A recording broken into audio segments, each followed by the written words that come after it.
Well, hello there, my young friends and fellow curious minds. Come on in, gather around. Today, we're going to dive into a truly beautiful story, a journey of discovery that's been passed down through generations. We're exploring the ancient mysteries of the Menorah. Now, this whole story is drawn directly from a fantastic presentation by the Dutch Uncle John official channel. And hey, if you want to experience the original for yourself, you can find a link provided right below this story.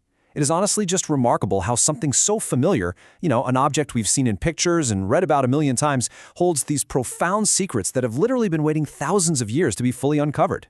So what do you say? Let's dive right into this and see what incredible mysteries are hiding inside a simple golden lamp. To really kick off this story, we've got to travel way back in time, thousands of years back, actually. The ancient texts tell us in Proverbs chapter 6, verse 23, "For the commandment is a lamp and Torah is light." Now, think about that for a second. The Torah isn't just presented as a set of dusty rules or ancient history. It's described metaphorically and even literally as light itself. It's the very beginning of this profound connection between the written word of God and the concept of illumination. The law actually becomes a radiant beam, guiding the way forward when it's dark. Okay, now to really get what happens next, I need to let you in on a little ancient secret called gematria. In the ancient Hebrew language, letters aren't just letters, they are also numbers. Every single word holds a specific mathematical value. And this brilliantly illustrates our very first mystery. If you calculate the mathematical value for the Hebrew word for light, it adds up perfectly to 613. Why is that number so magical? Well, because according to ancient tradition, there are exactly 613 commandments found in the Torah. The math just beautifully echoes the message, doesn't it? The law is the light. Every single letter was placed with absolute deliberate purpose, forming this perfect mathematical harmony. And this mathematical harmony echoes even further back, right to the very story of creation itself. The original research reveals another absolutely stunning numerical bond. If you take that famous universe-shaking phrase from Genesis, "Let there be light," its gematria value is exactly 232. But wait, it doesn't stop there. If you calculate the Hebrew phrase for "the word of the Lord," you guessed it, it also equals exactly 232. Our ancient arithmetic weaves this flawless bond here, showing us that the word and the light are mathematically, perfectly, one and the same. And when the Creator said, "Let there be light," it wasn't just about the sun peeking over the horizon in the morning. Not at all. It encompassed the entire spectrum of creation. We're talking about gamma rays, X-rays, ultraviolet, infrared, radio waves, the invisible and the visible. The story of light is really the story of all the boundless energy that holds the physical universe together, going way, way beyond what our physical eyes could ever hope to see.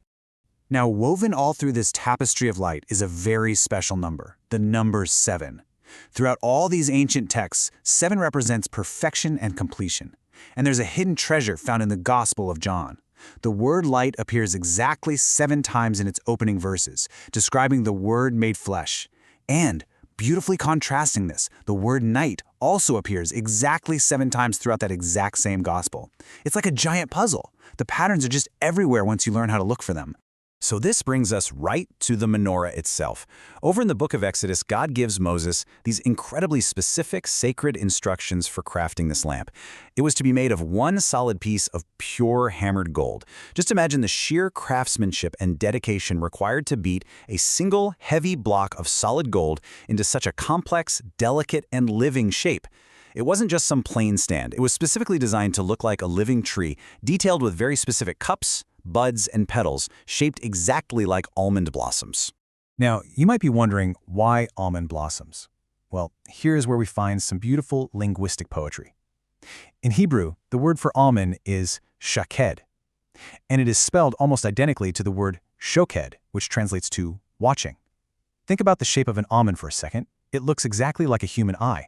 So these almond blossoms on the golden lampstand carry a hidden meaning. They represent the watchful eyes of God overseeing His word to perform it. Think about what that means for us today. It serves as a beautiful, constant reminder that God's eyes are always watchfully guiding His promises.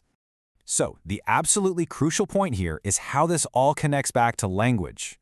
When you count all the intricately designed almond clusters on the menorah, there are exactly 22 of them. And let me tell you, this is no accident. Do you know how many letters there are in the Hebrew alphabet? Exactly 22. The physical golden lamp beautifully mirrors the very foundation of the written language, connecting the physical light directly back to the letters, the words, and the very voice of God. Just imagine those 22 letters resting right on the branches, stretching from the first letter, Aleph, all the way to the last letter, Tav. The tradition points out that Aleph represents God, the Creator, and Tav, the final letter, was originally written as two cross sticks, representing a mark, a covenant, or a cross. It is absolutely staggering to realize that a physical piece of furniture, a golden lamp, was meticulously designed to cradle the entire alphabet. It carries a message that stretches all the way from creation to the ultimate covenant. From the beginning to the end, the Alpha and the Omega, the Menorah just cradles the complete story of the Word. Let's look even closer at the math of this golden masterpiece, because it gets better. Each of those almond clusters is made of 3 distinct ornaments: a cup, a bud, and a petal. Now, if you trace your finger gently across the golden branches and count them all up, the math does something incredible. On one side of the lamp, there are 27 ornaments. On the center shaft and the other side, there are 39 ornaments. Put them together, and that brings us to a perfect total of 66 beautiful golden pieces on the lamp. And this brilliantly illustrates one of the most staggering connections of the entire story. The menorah has 66 ornaments. How many books make up the complete Bible? Exactly, 66. And how are they divided? Well, there are 39 books in the Old Testament and 27 books in the New Testament. The exact same numbers resting perfectly on the branches of the ancient lamp. Take a second and just let the magnitude of that sit with you. The tradition suggests the lamp is quite literally a visual map of the written word. The language actually proves this connection even further. The Hebrew word used for the branches of the menorah is Kaneh. That ancient word is actually the root of the modern word canon.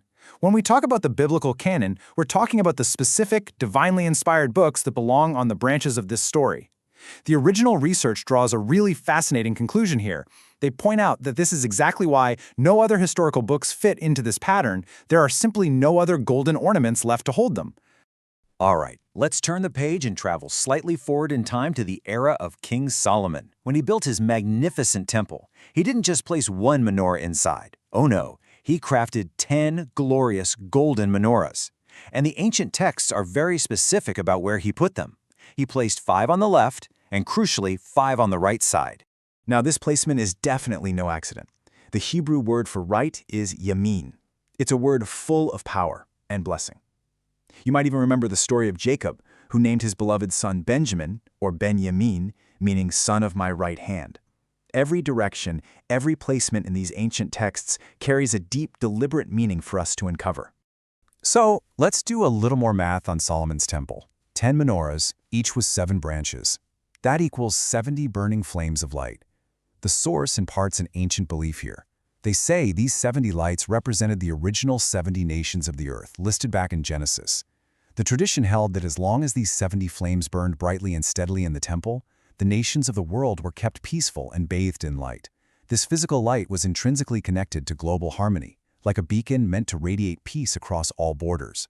And you know, this mathematical wonder doesn't stop with the branches. It builds into this incredible time-bending prophecy. Centuries before Solomon was even born, a phrase in the book of Numbers describing how Moses made the menorah has a hidden gematria value. The word for made adds up to 375. And what is the mathematical value of King Solomon's name? Exactly 375. The ancient scroll was literally pointing towards Solomon's glorious temple hundreds of years before it even existed.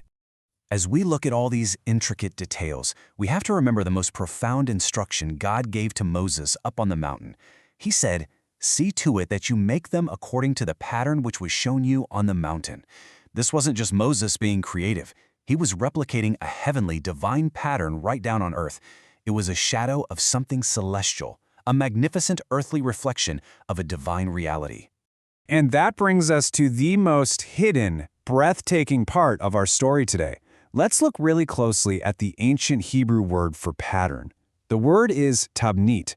For my young learners, let's spell that out in our minds, because we are preparing to uncover the deepest story nested inside this single ancient word. The original research beautifully breaks down the word Tabnit letter by letter to show an incredible revelation. The word starts with a Tav and it ends with a Tav, which, remember, are the ancient symbols for crosses. And nestled perfectly in the middle are the letters that spell Beni, which means my son. So the word for pattern literally translates to my son enveloped right between 2 crosses. And so, we see how all these magnificent threads tie together. The 22 letters of the alphabet, the 66 books of the Bible, the watchful almond eyes, the profound mathematics of light, and the heavenly pattern itself. According to this rich tradition we're exploring, the menorah isn't just a lamp, it is the ultimate symbol pointing forward to Yeshua, to Jesus, the Word made flesh, who stepped forward and declared, "I am the light of the world." Every single detail was woven together perfectly by the source material to point to this singular truth. Well, we've reached the end of today's story, but the journey of discovery is far from over. We've seen how math, language, and light all weave together in a simple golden lamp. It really makes you wonder, doesn't it? As you look up at the vastness of creation, what other ancient heavenly patterns are out there, just waiting to be found in the incredible story of humanity? Until our next story, keep your eyes open to the wonders around you. Keep learning and keep seeking the light.